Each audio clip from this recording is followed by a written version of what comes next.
महिला आरक्षणाला राहुल गांधींचा विरोध, राहुल गांधींची भूमिका दुटप्पी, काँग्रेस हा दिशाहीन पक्ष, मुख्यमंत्री फडणवीसांचा हल्लाबोल. मुंबईतले मैदानं, मोकळे भूखंड वाचवण्यासाठी आदित्य ठाकरेंकडून तिरंगा आंदोलनाची हाक, वांद्र्याच्या नेव्हिल डिसोझा फुटबॉल ग्राउंडवर आज आंदोलन.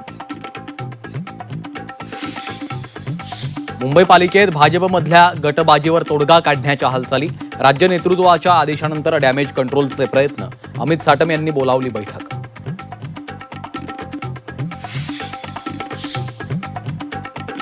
थोड्याच वेळात उपमुख्यमंत्री एकनाथ शिंदेंचा चाकण दौरा, एमआयडीसीच्या समस्यांसह रस्ता दुरवस्थेची करणार पाहणी.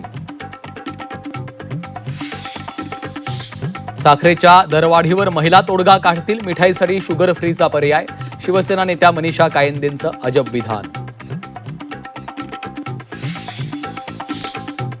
राष्ट्रवादी शरद पवार पक्षाची विलिनीकरणाबाबत पुढची भूमिका लवकरच ठरण्याची शक्यता, शरद पवारांनी 29 ऑगस्टला बोलावली कोअर कमिटीची बैठक, पक्षाची पुढची भूमिका आणि विलिनीकरणाची शक्यता यावर बैठकीत चर्चा होण्याची शक्यता. मुंबईच्या भुलेश्वरमध्ये गणेश मूर्ती अंगावर पडून दोघांचा मृत्यू, 5 जखमी, मूर्तीच्या पाठीमागे असलेलं वेल्डिंग तुटल्यानं अपघात झाल्याची प्राथमिक माहिती, भुलेश्वर राजाच्या आगमन सोहळ्यादरम्यान दुर्घटना.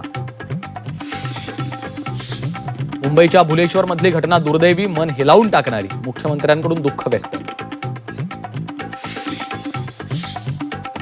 मुंबईतल्या लालबाग उड्डाणपुलावर हिरवी जाळी, गणेशोत्सवादरम्यान अपघात घडू नयेत यासाठी खबरदारीचा उपाय.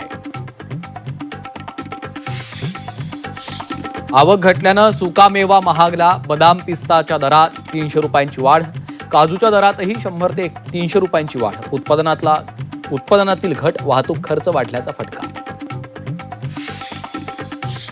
राज्यात वाहनांच्या पीयूसी शुल्कात वाढ, दुचाकीसाठी 60 तर चारचाकीसाठी 120 ते 180 रुपये द्यावे लागणार.